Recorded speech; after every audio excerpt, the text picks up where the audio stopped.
Convido a todos para o Momento Múltipla. Um tempo para refletir sobre a Palavra de Deus. Palavras de transformação e mudança de vida motivadas pela multiplicação da fé.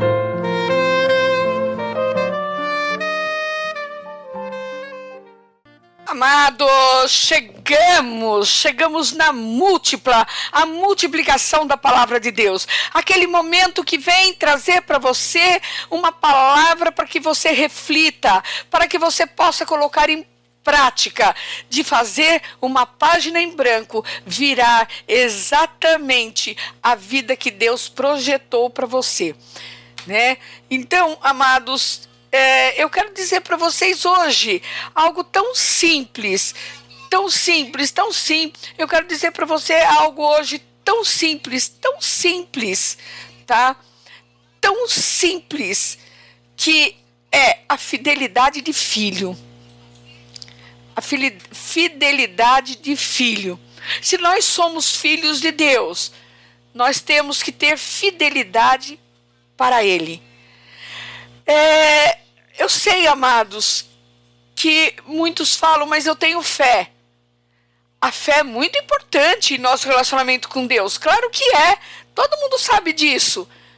Mas e a fidelidade?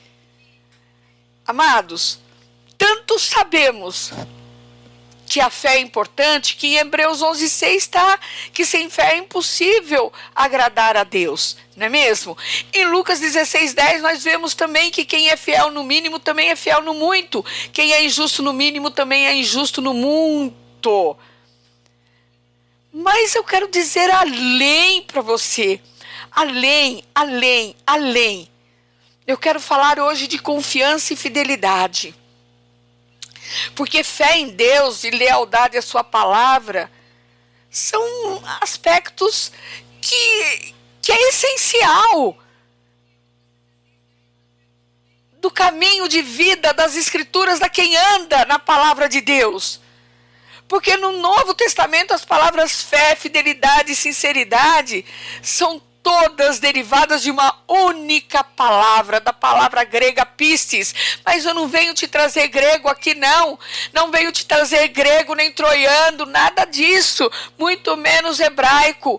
Eu venho falar que olha só, que a palavra fé, fidelidade e sinceridade, elas estão inseridas numa única palavra. Então é sinal, amado, que uma está intrínseca na outra. Quem tem fé tem sinceridade. Quem tem sinceridade tem fidelidade. Mas nós sabemos, amados, que a falta de fé, a falta de sinceridade e de fidelidade, ela nos mostra a infelicidade, a infidelidade. Não infelicidade não, hein? Infidelidade. O que é infidelidade? É a ausência de lealdade. Você sabia que a infidelidade é a principal causa do rompimento de relações, especialmente casamentos? Em todo relacionamento íntimo, a fidelidade e confiança são vitais. Tanto que a maioria das cerimônias de casamento, o que acontece ali? A maioria, não estou dizendo todas não, tá? Contém uma declaração de fidelidade mútua, muitas vezes até a morte. As pessoas falam até que a morte nos separe. Agora, cumprir tal promessa envolve o quê, amados? Envolve fidelidade, envolve demonstração recíproca, não é somente de um, através de constantes atos de amor. E essa fidelidade, esse cumprimento para que não haja infidelidade. É exatamente aquilo que Deus nos dá, porque Deus nos ama com uma fidelidade tamanha, com uma fidelidade tão grande, que Ele, inclusive, é até tardio em irar-se contra nós. Deus não se ira? Ira sim. Vai lá estudar as Escrituras, Deus se ira sim. Deus retira de nós o Espírito Santo, retira sim. Deus retira de nós as bênçãos dadas, retira sim. Muitas das vezes, por falta de fidelidade. Fidelidade. Agora eu quero falar aqui para você que em Tiago, capítulo 2, versículos 19 a 20, e nós podemos comparar com os versículos 18 e 26 de Tiago 2, né, que a fé nossa pode ser uma fé ineficaz, porque diz assim: tu crês que há um Deus? Fazes bem, também os demônios o creem e estremecem. Mas, ó homem vão, queres tu saber que a fé sem as obras é morta? Apenas crer em Deus, amados. Me perdoem aqueles que dizem que apenas crer em Deus é o que vai para o reino. Não é o suficiente. Essa fé sem obras é morta, é uma fé viva, é uma fé ativa. E, queridos, não quando a gente fala em obras aqui, as pessoas ficam pensando que ajudar o próximo, que é dar um pão nosso de cada dia para uma família, que é dar uma roupa, um agasalho. Eu quero ler para você 1 Tiago, capítulo 22 e 25, para que você entenda que é muito mais do que apenas você dar uma esmola, você dar uma ajuda financeira. E sede cumpridores da palavra e não somente ouvintes, enganando-vos com falsos discursos, porque se alguém é ouvinte da palavra e não cumpridor, é semelhante ao varão que contempla ao espelho o seu rosto natural, porque se contempla a si mesmo, e foi-se, e logo se esqueceu de como era. Aquele, porém, que atenta bem para a lei perfeita da liberdade, e nisso persevera, não sendo ouvinte esquecido, mas fazedor da obra, esta tal será bem-aventurado. Este tal será bem-aventurado no seu feito. Nós podemos tirar uma lição de Tiago 1, versículos 22 a 25, amados, de que na realidade as obras são aquilo que nós somos para o reino de Deus. As obras são aquilo que nós estamos guardando dentro de nós. A obra é a nossa fidelidade para com Deus. A obra, amados, é a fé. É a fé. É a fé ativa, é aquilo que nós estamos sendo para outras pessoas, é aquilo que nós estamos mostrando dentro de nós para outras pessoas. Amados, ser fiel a Deus, ter fidelidade com Deus, é levar o evangelho dele, é mostrar através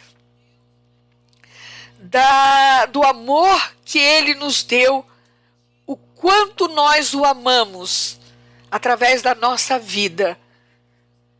Deus, ele nos dá um exemplo da fidelidade dele. Como que Deus nos dá esse exemplo da sua fidelidade? Queridos, através do compromisso e das promessas. Porque Deus, ele nunca deixou de ser Deus. Em Deuteronômio, capítulo 7, versículos 9, nós lemos assim: saberás, pois, que o Senhor teu Deus é Deus, Deus fiel, que guarda a aliança e a misericórdia até 1000 gerações aos que o amam e cumprem os seus mandamentos. E quando eu falei que a ira de Deus pode se estabelecer sobre nós, eu não falei de alegre. Em 2 Timóteo capítulo 2, versículos 13, está escrito assim: se somos infiéis, ele permanece fiel, pois de maneira nenhuma pode negar-se a si mesmo. Olha esse Deus tremendo, olha esse Deus tremendo que mesmo quando somos infiéis, Ele permanece fiel. Mas a ira do Senhor pode sim nos alcançar. Porque Deus, Ele tem sentimentos. Deus, na palavra dEle, Ele tem tristeza, Ele tem alegria. Ele manda que nós perseveremos. E nós temos que perseverar. Sabe, amados, muita gente pergunta como Deus espera que nós demonstremos a nossa fé, confiança e fidelidade. Amados, nós podemos demonstrar a nossa fé, a nossa fidelidade, quando nós lemos em Tiago capítulo 2, versículos 14 a 22, que nos diz, né? Meus irmãos, que aproveita se alguém disser que tem fé e não tiver as obras. Porventura a fé pode salvá-lo? A fé, se não tiver as obras, é morta. Porventura Abraão, nosso pai, não foi justificado pelas obras quando ofereceu sobre o altar o seu filho Isaque? Bem vês que a fé cooperou com as suas obras e que pelas obras a fé foi aperfeiçoada. Nós podemos também ver em Mateus capítulo 24, versículos 45, 48, esta mesma palavra. Qual é o nosso Isaque que nós estamos depositando no altar de Deus? Qual é o nosso Isaque que nós estamos mostrando a nossa confiança e fidelidade a Deus? Qual é o nosso Isaque que nós estamos colocando para mostrar a nossa fé em Deus? Muitas das vezes nós temos montes e montes de problemas e mesmo assim nós não procuramos a Deus para colocar. Que dirá as coisas que nós temos que deixar, que dirá as coisas que nós temos que mostrar a Deus a nossa fidelidade, como deixar do pecado, deixar de falar mal da vida dos outros, deixar de odiar o nosso irmão, deixar a inveja, deixar de olhar para a vida do outro, desejando ser o outro, olhando para o pastor, desejando que o pastor fosse o nosso marido. Deixar de olhar para uma pregadora e falar a essa mulher dentro da minha casa. Deixar de olhar para o outro, desejando ter a vida do outro. Amados, quantos Isaques nós temos que colocar para Deus? Quantos Isaques nós temos que oferecer para Deus? Nós devemos ter, amados, o exemplo de Abraão, porque ele teve uma vida de fé, uma fé viva em Deus, mas ele teve também uma vida de fidelidade. Quando Deus falou para Abraão, pega seu filho e o sacrifica, ele teve uma fidelidade tão grande que ele não só acreditou em Deus, como ele creu no que ele disse e obedeceu ao que Deus ordenou.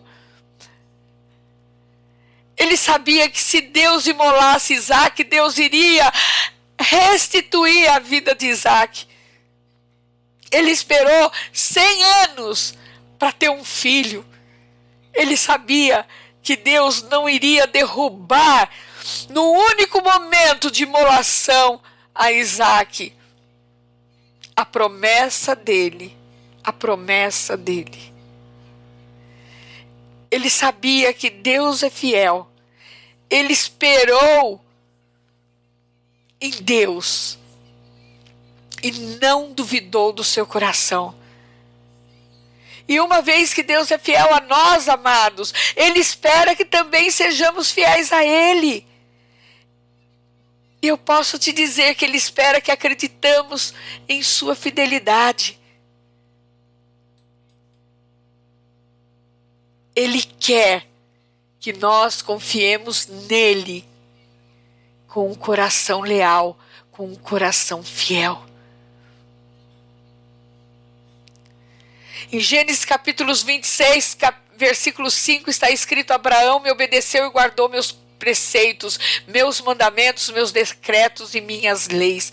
Você já imaginou Deus olhando para você e falando: oh, a Miriam, a Mônica, a Helena, o Cláudio, o Isaías, me obedeceu, guardou os meus preceitos, guardou os meus mandamentos, guardou as minhas leis, os meus decretos.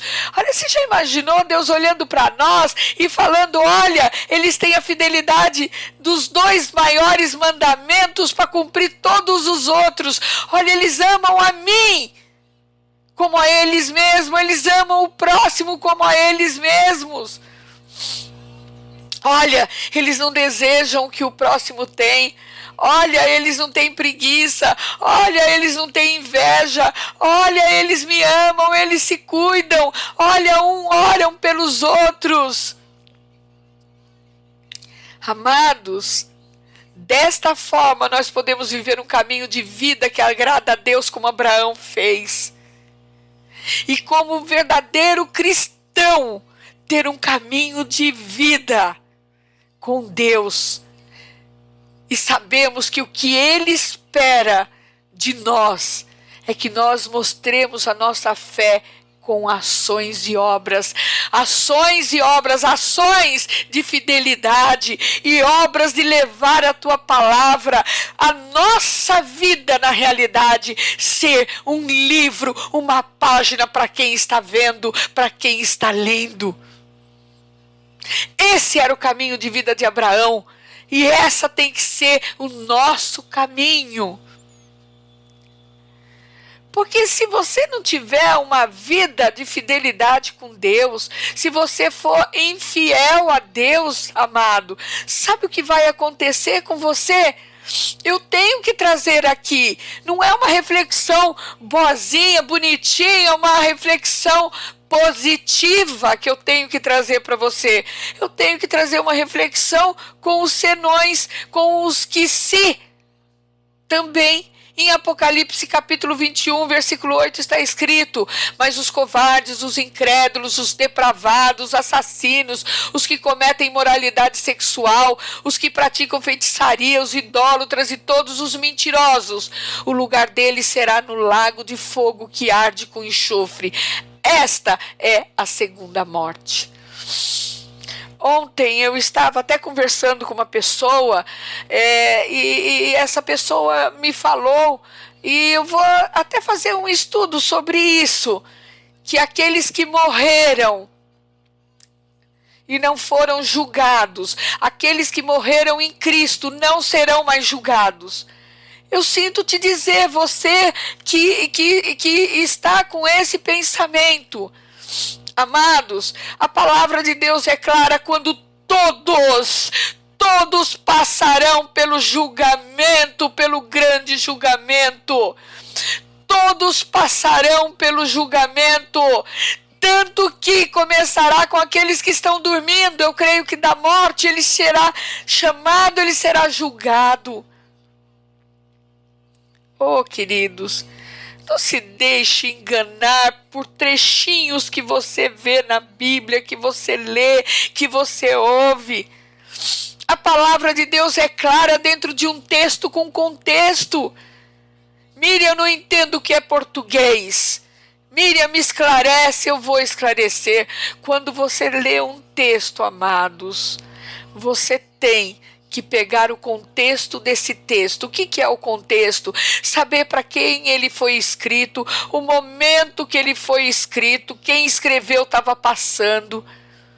Porque quando um escritor faz um livro, e é um livro pessoal, ele está contando uma história da vida dele. Qual foi o momento que ele escreveu aquilo? O que ele estava sentindo para escrever aquilo?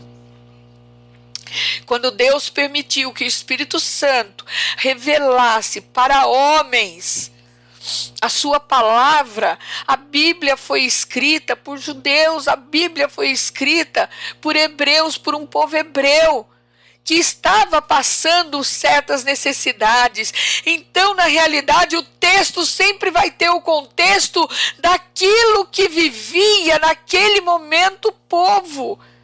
Amados, isso não estava no meu script, mas Deus mandou te trazer e te falar. Então, verdadeiramente, amados, Deus quer que você tenha instrução o suficiente para não ser enganado. Para pastorzinhos que tiram um versículo e te obriga a dar dízimo, oferta e aí vai, sabe? Para que você creia que só Ele pode te salvar com a oração dEle, só Ele pode te curar. Não! Deus te deu o poder através da fé. Quando você crê que Deus é fiel a você, quando você crê que Jesus veio para te dar vida em abundância, você creu no natural, daí Deus pode operar no sobrenatural com o seu poder ilimitado na sua vida. Eu tenho para te falar ainda hoje, complemento dessa palavra, que os servos fiéis e obedientes de Deus precisam resistir firmes às provações e ao sofrimento. Porque está escrito em 1 Pedro capítulo 2, versículos 21 e 23, porque para isso sois chamados, pois também Cristo padeceu por nós, deixando-nos o exemplo para que sigais as suas pisadas, o qual não cometeu pecado, nem na sua boca se achou engano, o qual quando injuriavam não injuriava, e quando padecia não ameaçava, mas entregava-se àquele que julga justamente, que é o nosso Deus. Portanto, amados, não é válido quando você faz uma coisa errada e você diz, eu sou humana. Não, amados, você pode ser humano, mas você tem que andar como Jesus andou. Quando Deus diz que nós somos imagem e semelhança dele, nós temos que de glória em glória sermos transformados. Para que existiria o evangelho? Para quê? Para que existiria o evangelho se não fosse para nós nos fortalecermos e sermos transformados de glória em glória? Sermos cada vez mais parecidos com Jesus. E se você está em pecado, você sente vergonha de chegar a Deus, você nunca será salvo, você nunca será liberto, você nunca será perdoado. Porque sem Ele nós não podemos ter remissão dos nossos pecados. Para isso existe o arrependimento. E para ter o arrependimento você tem que chegar genuinamente em Deus. E é Ele que vai te limpar no tempo dEle. Às vezes o pecado que você está cometendo é pecado para a sua edificação. Mirem como o pecado pode me edificar, pode te edificar da mesma forma, amados, que quando vem uma doença, você pode glorificar a Deus. O pecado pode fazer você refletir que o que você quer é Deus na sua vida e ser mais fiel a Ele. Leia em 1 Pedro capítulo 4, versículos 19. Leia também o Romanos capítulo 5, versículos 3 e 4. Não vou ler aqui porque a gente não tem tempo, amados.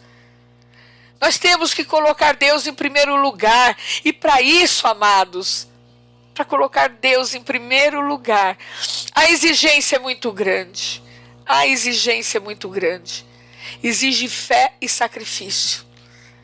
Porque os cristãos vão enfrentar provocações, vão enfrentar provações, vão enfrentar sofrimento, assim como ocorreu com Jesus e os apóstolos.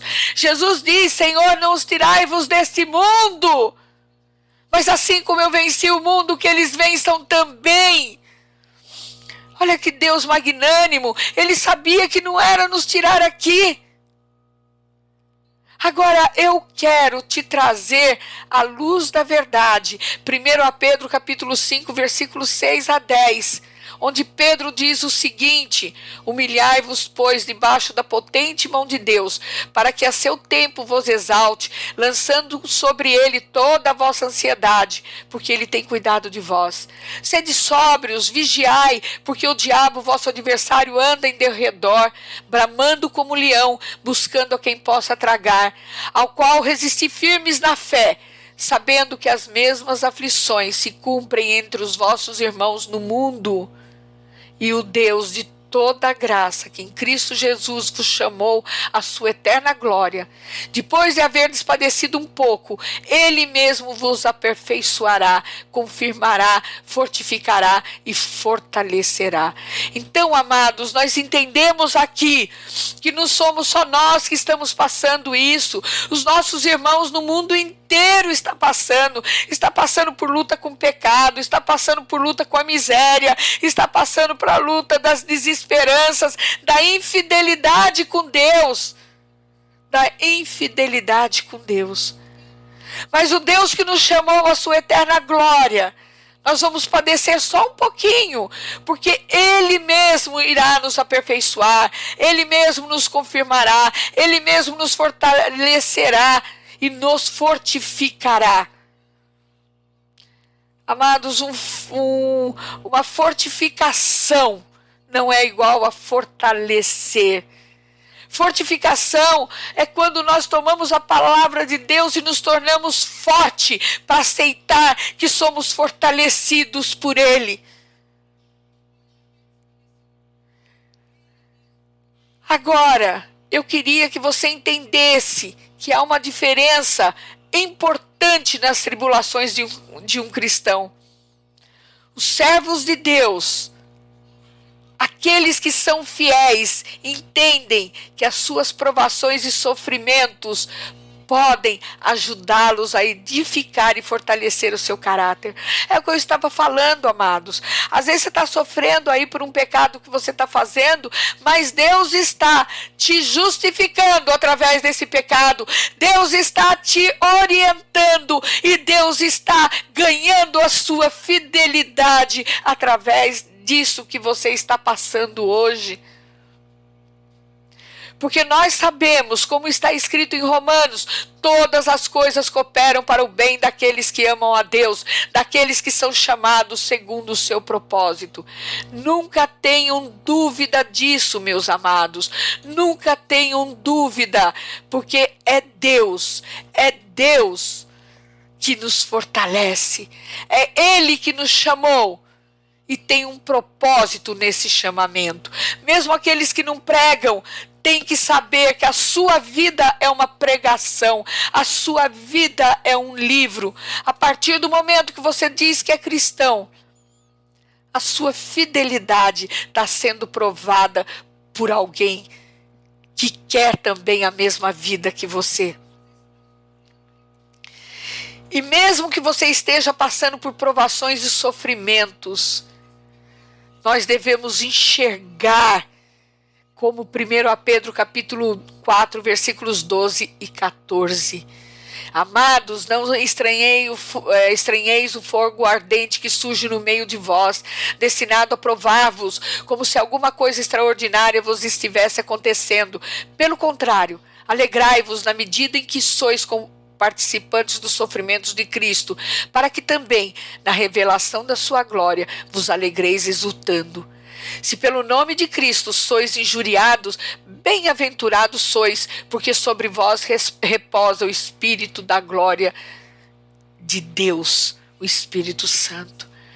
Oh, meus amados, sabe, as nossas alegrias passam por várias provações, sim, mas a perseverança deve ter ação completa, para que nós sejamos perfeitos e íntegros, e nada deficientes. Está escrito em 1 Tiago, capítulo 1, versículos 2 a 4.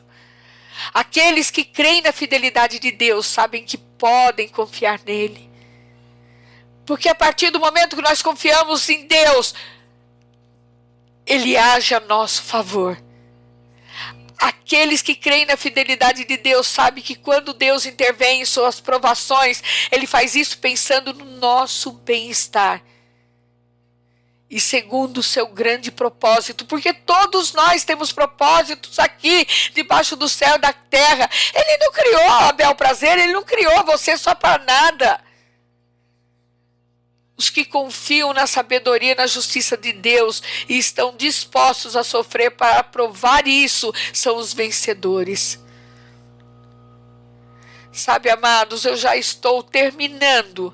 E eu quero deixar para você 1 Pedro capítulo 1, versículos 6 a 9, Porque Pedro resume a atitude de confiança de vida do Espírito de Deus. Nisso exultais, embora no presente, por breve tempo, se necessário, sejais contristados por várias provocações, para que, uma vez confirmado o valor da vossa fé, muito mais preciosa do que o ouro perecível, mesmo apurado por fogo, redunde em louvor, glória e honra na revelação de Jesus Cristo, a quem, não havendo visto a mais, no qual não vendo agora, mas crendo, exultais com alegria indizível e cheia de glória, obtendo o fim da vossa fé, a salvação da vossa alma. Amados, quando nós temos confiança em Deus, nós sabemos da fidelidade que nós temos para com o Senhor. E essa fidelidade é que nos dá a certeza de chegar nesse Deus maravilhoso, de termos todas as bênçãos para nós, de termos as tuas mãos estendidas em nosso favor, de termos o seu ouvido que não está agravado, nos ouvindo cada clamor, cada oração, cada palavra, cada intimidade que nós temos com o nosso Deus. Amados, nunca deixe que as provações te tirem da presença de Deus. Nunca deixe que as circunstâncias te façam ser infiel a Deus. Nunca olhe para esse Deus duvidando da sua fidelidade. E seja fiel como Ele é para conosco. Seja fiel e seja sincero no seu coração. Não fale que você ame a Deus só da boca para fora, não. Fale que você ame a Deus e mostre para Ele que você o ama. Mostre para Ele que você o quer, deixando a tua vida ser uma página escrita ali pela alegria do Senhor na tua vida, para que você possa abundar e mostrar para aqueles que estão vendo que você é o testemunho da palavra de Deus, que a tua vida é com obras, que a obra da sua vida é refletir a imagem do Senhor nela. Eu quero que hoje você pense, que você reflita e que você faça a opção de viver uma vida de fidelidade a Deus, de guardar os mandamentos de Deus, de viver uma vida segundo o que Jesus veio nos ensinar, a fidelidade. E essa, amados, essa foi a múltipla de hoje. Faça você a multiplicação de um mundo melhor. Reflita, e se te fez bem ouvir, multiplique entre os seus amigos, entre os seus inimigos principalmente, porque eles também têm a oportunidade de conhecer esse Deus maravilhoso que nos ama e que é fiel, da qual quer que a nossa fidelidade seja a obra da nossa vida para com Ele.